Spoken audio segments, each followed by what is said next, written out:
कवठेमहांकाळ पोलिसांची धडक कारवाई. कवठेमहांकाळ, जिल्हा सांगली.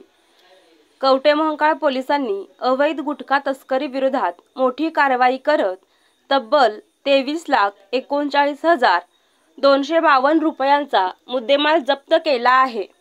घटना 23 सप्टेंबर 2025 रोजी सकाळी 10:30 वाजता नांगोळे ते कवठेमहांकाळ जाणाऱ्या डांबरी रस्त्यावर नांगोळे गावाजवळ सापळा रचण्यात आला.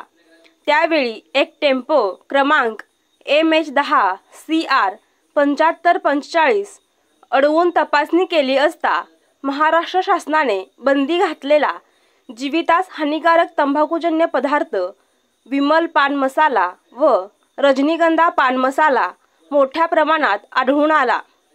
जप्त मुद्देमाल, बंदी घातलेला गुटखा व टेम्पोसह एकूण किंमत 23,39,252 रुपये. आरोपी अटक करण्यात आलेल्या टेम्पो चालकाचे नाव प्रशांत राजेंद्र गोडसे, वय 28, राहणार वडूज, तालुका खटाव, जिल्हा सातारा.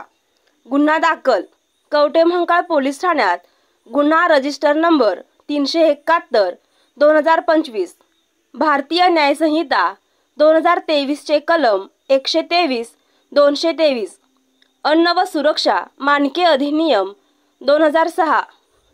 कारवाई मार्गदर्शनाखाली माननीय संदीप घुगे, पोलीस अधीक्षक सांगली, माननीय कल्पना बारावकर, अपर पोलीस अधीक्षक सांगली, श्री सचिन थोरबोले, उपविभागीय पोलीस अधिकारी जत. कारवाई करणारे अधिकारी व कर्मचारी श्री ज्योतिराम पाटील, पोलीस निरीक्षक, अमोल शिवशरण, विनायक मसाळे, वैभव पाटील, उदय कुलकर्णी, आप्पा सोहाके, परमेश्वर ऐवळे, संतोष चव्हाण, स्वप्नील पाटील व हनुमंत शिंगाडे. माहितीचा स्रोत गोपनीय बातमीदारामार्फत आप्पा सोहाके यांना मिळालेल्या माहितीच्या आधारे ही कारवाई करण्यात आली. गुटखा तस्करी विरोधात कवठेमहांकाळ पोलिसांची ही धडक कारवाई असून पुढील तपास सुरू आहे.